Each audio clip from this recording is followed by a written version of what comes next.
이스라엘 백성들이 지금 많은 이야기들 속에서 하나님께서 그들을 어떻게 인도하시는지에 대한 이야기를 쭉 설명해주고 있습니다. 압살롬의 그 여러 반란을 잘 잠재우고 또 뒤에 여러 그 다윗의 신하들이 여러 일들을 통해서 누가 참 신하인가, 누가 진실한 자인가에 대한 이야기를 또 나누었고, 또 하나님 앞에 소원하여 하는 일들, 그 일들이 얼마나 중요하고 소중한지 우리가 쭉 성경을 통해서 보고 있습니다.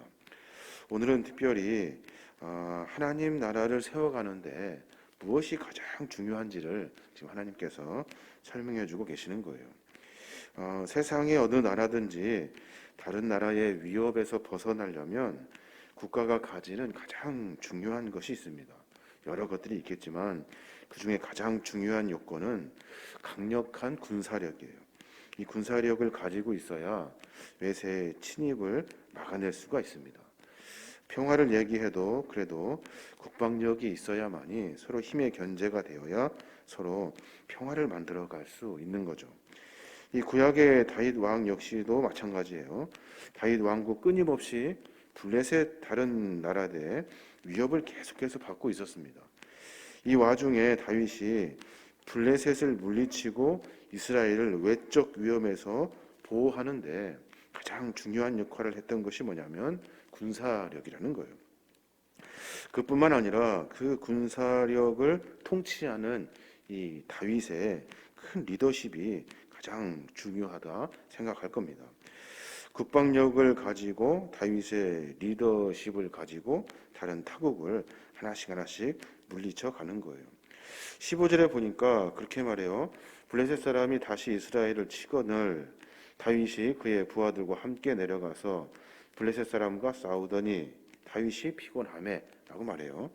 그러니까 블레셋 사람들은 계속해서 이스라엘 백성들을 괴롭혔고 쳐들어왔어요. 그들이 막을 수 있었던 것은 그들과 함께 그 부하들과 함께 다윗이 직접 내려가서 그들과 함께 전쟁을 했다는 겁니다. 여러 가지 중요한 이야기들이 있습니다. 왕은 그냥 가만히 있는 것이 아니라 백성들과 함께 전쟁을 치러야 하고 백성들과 함께 목숨을 바추어서 나라를 지키는 그런 마음의 그런 결단들이 있어야 하는 겁니다. 다윗이 여러 이야기들 속에서 그 이야기를 가장 중요하게 생각하고 있어요. 그랬더니 백성들이 어떻게 이야기합니까? 다윗의 그 모습을 보고 참 안타깝습니다. 왜냐하면 다윗이 죽으면 이스라엘 백성들의 촛불이 꺼집니다. 이제 희망이 사라져 버리니까 그 다윗을 보호하고 지키려고 하는 그런 백성들의 마음이 있어요. 오늘 18, 17절에 보니까 후반절에 이스라엘의 등불이 꺼지지 말게 하십시오. 다윗 왕이시여, 뭐 리더십도 좋고 앞장서는 것도 다 좋은데 그런데 위험합니다. 당신이 죽으면 우리나라가 이제 촛불이 꺼져 버립니다. 끝이 납니다. 라고 이렇게 이야기했다는 거예요. 그 뒤에도 잘 아시는 것처럼 다윗은 계속해서 전장 앞에 섭니다. 그리고 백성들은 다윗을 보호하려고 하고 또 여러 이야기들, 여러 사람들이 그 나라를 세우기 위해서 여러 희생들을 하는 것을 볼 수가 있습니다. 오늘 말씀을 저는 묵상하면서 그런 생각이 들어요. 주의 나라를 든든히 세워가기 위해서 중요한 요건들이 있겠구나. 하나님의 교회를 세워가기 위해서 꼭 필요한 것들이 있겠구나 하는 생각을 해보게 됩니다. 그 첫 번째가 뭐냐면 솔선수범하는 지도자, 어려움을 앞장설 수 있는 사람, 또 함께 그 어려움을 극복할 수 있는 솔선수범할 수 있는 지도자. 다윗이 지금 블레셋의 여러 전장에 계속해서 솔선수범하여 앞에 섭니다. 최선봉의 부하 장수들을 거느리고 블레셋 군사를 대항하여 전투를 계속 벌이고 있는 거예요. 이것이 다윗은 신분이 높거나 낮거나에 상관없이 자기가 해야 할 일에 대해서 솔선수범하는 일들이 있어요. 생명도 아깝고 피곤하고 구찮고 여러 일들이 있겠죠. 그런데 다윗은 계속해서 솔선수범하는 모습을 보였다는 거예요. 다윗의 특징이 뭡니까? 다윗은 사울에게서 피할 때도 백성들 앞에서 많은 자기들을 추종했던 병사들 앞에서 늘 솔선수범하는 모습을 보여요. 봉사하고 헌신하는 것, 그리고 가장 어려운 전쟁의 앞에는 다윗이 늘 먼저 갑니다. 먼저 가서 그 일들을 하나씩 하나씩 처리하는 것을 볼 수가 있어요. 백성들과 군사들이 그 모습을 보고 어떤 생각이 들을까요? 참 여러 가지 미안한 마음도 들고, 그리고 고마운 마음도 들고, 그리고 계속해서 그와 함께하고 싶은 마음이 들 거예요. 영적 전쟁에서 주의 나라를 세우기 위해서 가장 중요한 것 첫 번째는 아마도 지도자의 솔선수범이 아닌가 한번 생각해 보게 됩니다. 뿐만 아니라 제 자신도, 그리고 여러 믿음의 여러 지도자들이 깊이 반성하고 깊이 생각해 봐야 할 일이 아닌가 생각해 보게 되는데, 사단은 우리로 하여금 됐다, 충분하다, 네가 지금 어떤데, 너는 지금 자리가 어떤데, 너는 안 해도 돼, 수고 안 해도 돼 라고 이렇게 계속해서 우리를 속여요. 그래서 결국에는 어떻게 됩니까?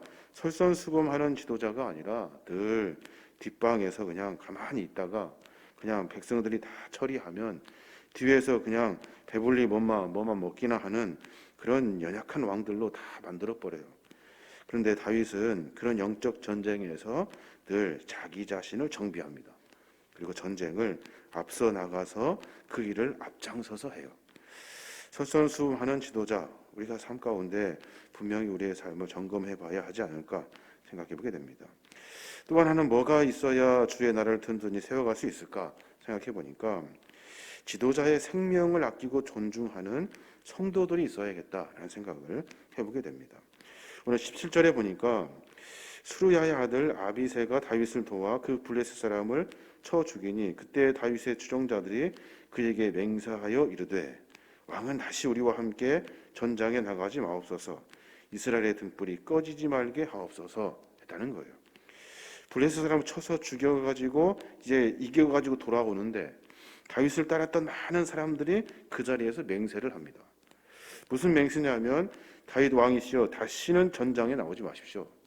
전쟁을 치러보니까 앞서는 것도 좋고 솔선수범하는 것도 참 좋은데 참 다시 당신이 걱정이 됩니다 하면서 걱정하는 마음, 그 생명을 소중히 여기고 아끼는 마음들이 있었다는 거예요. 그러면 그럽시다, 다윗이 그럽니까? 그러지 않아요. 다윗은 계속해서 솔선수범합니다. 생명을 아끼고 혼신의 힘을 다해서 블레셋 군사와 싸워서 함께 전쟁에서 승리를 맛봅니다. 그때 다윗 왕에 대한 소중함, 이런 소중함을 백성들이 가지고 삶을 살아요. 이스라엘의 등불이 꺼지지 말게 하십시오. 당신은 살아야 합니다. 대신에 우리가 죽겠습니다. 이런 각오를 가지고 삶을 산다는 거예요. 지도자는 마땅히 어린아이와 같이 연약한 성도를 보살피기 위해 자신을 아끼지 않고 혼신의 힘을 다해야 합니다. 목회자도 마찬가지고 교회 리더들도 마찬가지예요. 그렇지만 성도들은 이런 지도자의 노고와 수고를 망각해서는 안 되고 서로 세워주고 존경하고 생명을 아낄 줄 아는 그런 마음들이 있어야 하나님 나라를 든든히 세워갈 수 있는 겁니다. 오늘 하나님은 다윗과 그런 여러 그 병사들의 이야기를 성경에 기록해내면서 이스라엘이 어떤 나라가 되기를 원하시는지를 지금 계속해서 말씀하고 계시는 거예요. 지도자의 생명을 아끼고 존중할 때 그때 하나님의 거룩한 나라가 세워질 수 있다는 거예요. 또 하나 가만히 생각해 보니까 주의 나라를 든든하게 세워가려면 자기 자신을 돌보지 않는 헌신하는 직분자들이 필요하다라는 생각을 해보게 됩니다. 오늘 여러 장수들의 이야기가 나와요. 17절부터 보면 여러 이야기들이 나오는데 그들은 목숨을 걸고 전장에 나가서 그 일을 반드시 해결해냅니다. 그 사람들이 누구냐면 그들이 만났던 적군이 누구냐면 정상적으로 관계할 수 있는 그런 정상적인 사람들이 아니에요. 그러니까 그 거인 족속, 그들이 보통 사람들이 들고 다니는 칼이 아니라 엄청나게 무겁고 큰 300색이나 되는 창을 휘두르는 그 장수 앞에 그들이 목숨 걸고 나갑니다. 르바임 거인 족속의 후예가 300세겔, 그러니까 한 여러 무게가 아마 3.4kg쯤 될 것 같아요. 그 창을 휘두르는 이스보눕을 대항하여 아비새가 나갑니다. 보통 사람들이 들 수 있는 창이 아니에요. 34kg, 이 엄청난 무게의 창을 가지고 휘두르는 그 무서운 장수 앞에 아비새가 목숨 걸고 나가요. 르바임 거인 족속 삽을 대항하여서 10부개가 나갑니다. 거인 족속이에요. 그러니까 보통 사람들의 키가 아니에요. 힘도 보통 사람들의 힘이 아니에요. 또 거인 골리앗의 아우 라흐미를 대항하여 엘하난이 나갑니다. 골리앗의 아우래요, 동생. 그러니까 또 얼마나 크고 힘이 세겠어요. 그 라흐미를 대항하여 엘하난이 나가서 목숨 걸고 싸웁니다. 또 손가락과 발가락이 각각 6개씩 있는 기형적인 거인을 다윗의 조카 요나단이 상대를 합니다. 참 목숨을 걸고 그 일을 해결해 내려고 매진하고 있는 거예요. 우리가 알 수 있듯이 다윗의 이 부하 장수들은 그들이 상대한 것은 정상적인 사람들이 아니에요. 그냥 우리와 맞짱 뜰 수 있는 사람들이 아니라고요. 가면 죽을 수 있고 많은 사람들이 그 사람들 앞에서 죽었어요. 그런데 그 일을 해결하기 위해서 헌신하는 직분자들이 내가 나라와 민족을 위해서 이스라엘의 나라를 세워가기 위해서 그 일을 감당하겠습니다 하면서 뻔히 아는데 그 적장 속으로 들어가더라는 거예요. 영적 전쟁에서도 마찬가지입니다. 모든 성도들이 일치 단결하여서 대적마귀를 대항하는 것은 매우 중요합니다. 그런데 우리가 소수일망정 철저하게 자신을 헌신하고 희생하는 직분자들이 있을 때 그때 하나님의 나라를 세워갈 수 있는 거예요. 하나님의 이 구원의 역사는 때때로는 소수의 남은 자들을 통해서 일하시는 거예요. 막 장뜩 하는 것이 아니라 몇몇 헌신하는 사람들을 통해서 구원의 역사는 이어져 가기 때문에 그래요. 그 성도들은 각자 이런 소수의 용맹스러운 용사가 되기 위해서 늘 자기 자신을 정비해야 돼요. 내가 헌신하고 봉사하고 내가 최선을 다할 일이 무엇인지, 다른 사람들이 다 뒷걸음치는 일인데 하나님의 나라를 위해서는 내가 할 일이 무엇인지를 늘 고민하며 살아야 하는 겁니다. 오늘 말씀을 묵상하면서 그런 생각을 해봅니다. 하나님은 도대체 이스라엘의 나라를, 하나님의 나라를, 하나님의 교회를 든든하게 세워가기 위해서 우리에게 무엇을 말씀하고 계신가? 솔선수범하는 지도자가 되어야 한다. 지도자라 한다면 솔선수범하여 늘 앞에 서야 되는데 그런 부족한 모습이 참 많다 하는 생각을 개인적으로 해보게 됩니다.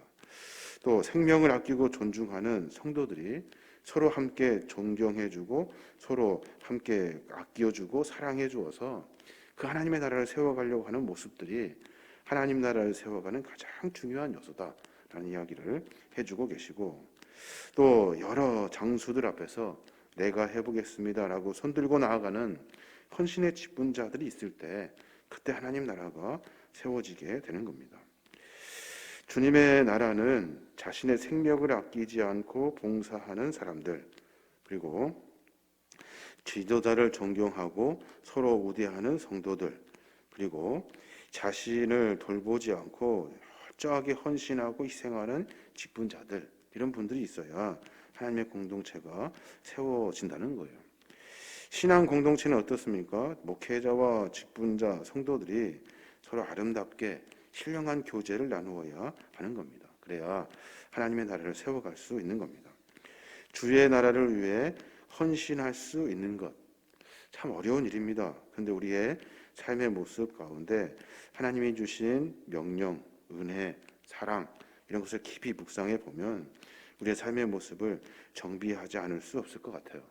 제 자신도 그렇고 교회 성도들이 함께 주의 교회를 세워가는데 부족한 것이 무엇인지 한번 깊이 생각해 볼 필요가 있습니다. 요즘 시대에 많은 사람들은 개인주의적인 생각들을 많이 가지고 있어요. 자기의 어떤 이익이 나지 않으면, 자기가 어떤 혜를 입히게 되면 절대 일하지 않습니다. 그런 시대에 우리가 살고 있고, 또 개인주의적인 것들이 많아져서 공동체에 대한 필요성이 많이 약해졌습니다. 굳이 사람들과 피곤하게 관계 맺을 필요가 있는가 하는 것이 요즘 젊은 세대의 생각들이래요.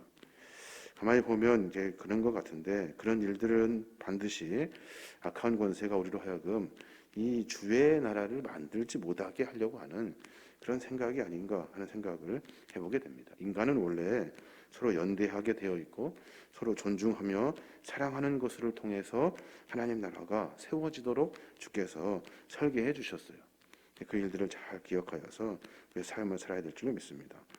오늘 다윗의 이야기를 통해서 부족하지만 우리의 삶의 모습을 조금 정비해 볼 필요가 있을 것 같아요. 저 자신도 많이 반성하고 또 다시 생각하고 고민하게 되는데, 이를 통해서 하나님의 교회를 반드시 세워가는 우리 모든 믿음의 종들 되시길 주님의 이름으로 축원합니다.